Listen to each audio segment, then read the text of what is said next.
My name is Benjamin Williamson. I am a first-year university student at Carleton University. I'm in the Enriched Support Program, which is a program for students who don't meet the traditional requirements for university.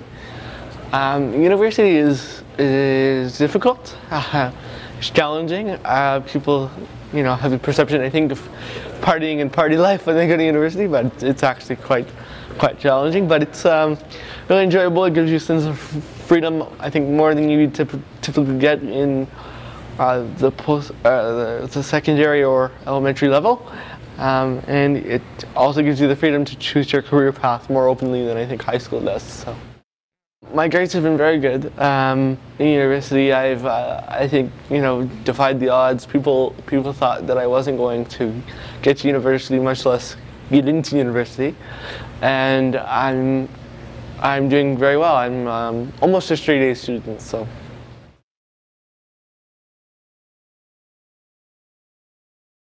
So when I was in secondary school, the system was built on a culture of a very wide culture, I think a system-wide culture of discrimination. I was in a board that is known for its discriminatory culture within the board as a whole. So I was already in an uphill battle when it started. Something I didn't know at the time, but found out later. So I had many challenges. One was access to washrooms. So I had difficulty getting into the washroom because there weren't accessible buttons. And then I couldn't write for myself, which meant that I was put into a specialized program where I could only get 2 credits a semester, where I needed the required 30 to graduate. So there was many challenges, and initially I went into the system more into the advocacy role in a fight or flight method, really guns blazing and arguing, and quickly learned that that wasn't the way to go about things, and I approached it more from a legal framework, I think.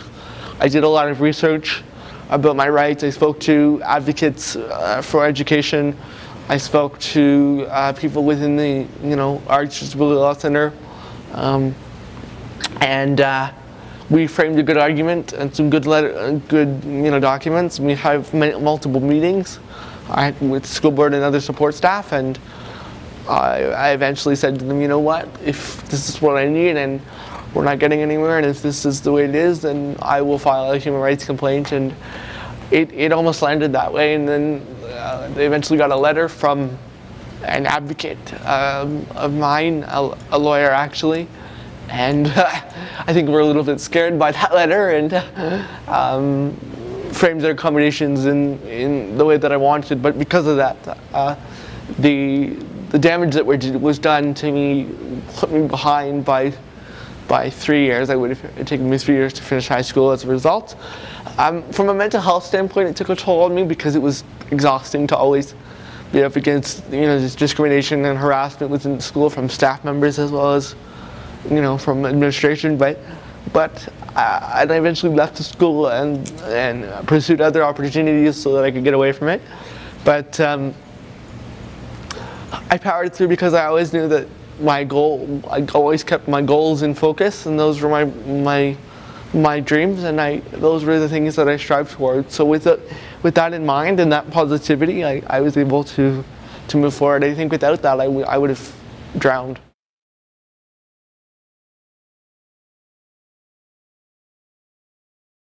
Well, when I felt my rights weren't being met, I started by documenting everything. So one of the things that's really important when I believe that you're dealing with a difficulty or a clash between your rights and an education system or any system within our society is document.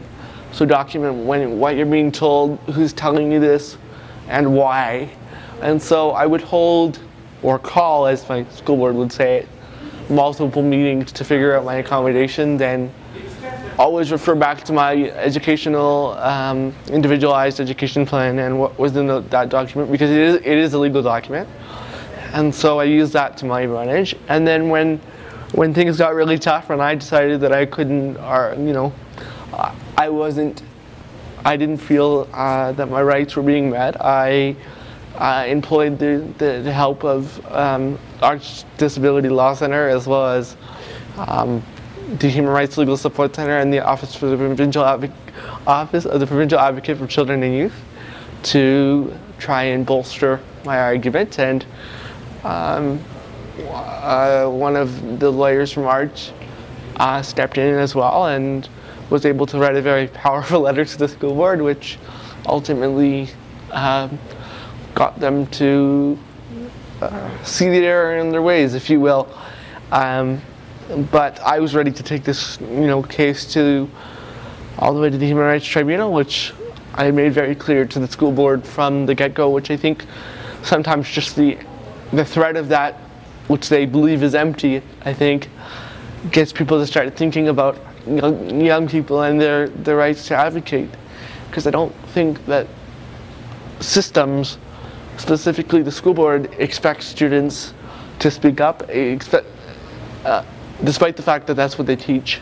They teach, but they don't actually like that in practice. So when you take what you've been taught and put that into practice, it becomes, and challenge the system. They don't often like being challenged, but I think sometimes they need to be challenged, because I don't want to say I was right and they're wrong, but sometimes it's as clear-cut as what legislation says, and just, I think knowledge is power, and that's, if you know that you have the knowledge and have those rights and you stick up for them, then you're better off to get what you need, what you ultimately need, and what you deserve, which in my case was a fair education.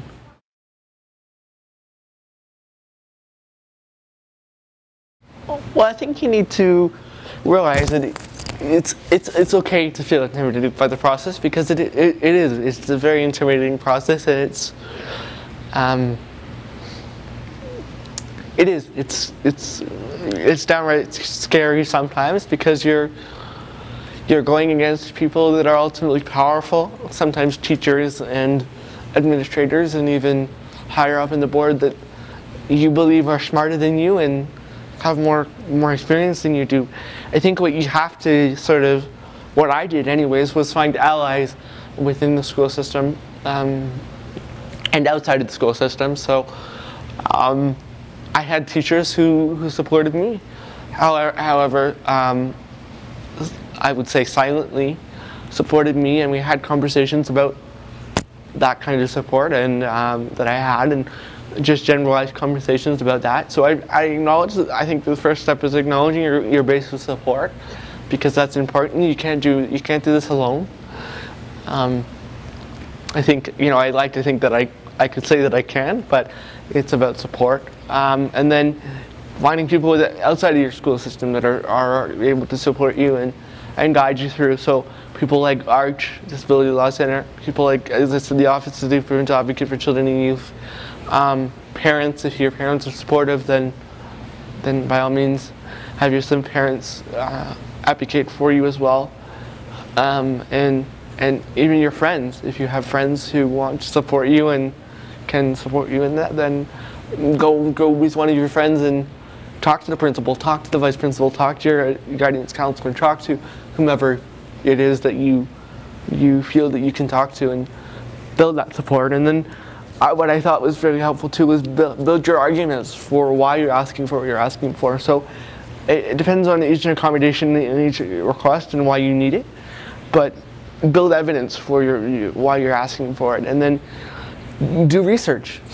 Find out if what you're asking for is legitimate, or not legitimate, that's the wrong word, but required, or is there other ways that you could get around your accommodation need without causing a big controversy? Is there, if you need help with writing, is there a student in your class who could take the notes for you? Is there some way you could sit closer to the teacher if you can't see the board? Something, it depends on the accommodation. So it's hard for me to, pinpoint every scenario, but I would say do research and try and think of other options and present those options to the boards, or to the school board, or whichever body you're asking for help, so that they know that you're actually trying to problem solve with them, rather than just going in and demanding what you need, because ultimately, yes, you do need it, and I'm not saying don't, speak up and stick up for your rights, but don't just go in there, guns blazing and say, oh, I need this now. Try and help them to see that you've come up with solutions and have a collaborative approach with them, rather than just an all-out war, because people get really defensive when you just go in there with an all-out war, which is something they'll learn very quickly. But I think it's difficult for people who are newcomers, who don't know the system, or people who know the system but maybe a little shy. So it really depends. But find your allies is what I would say first and foremost, and then build on that. And then if you really need help, I would suggest always consult with a lawyer if you're unsure about what you need before you, or somebody that has more knowledge about the system than you do, before you just act on your own, to make sure that you're well within your right to ask for whatever you're asking for.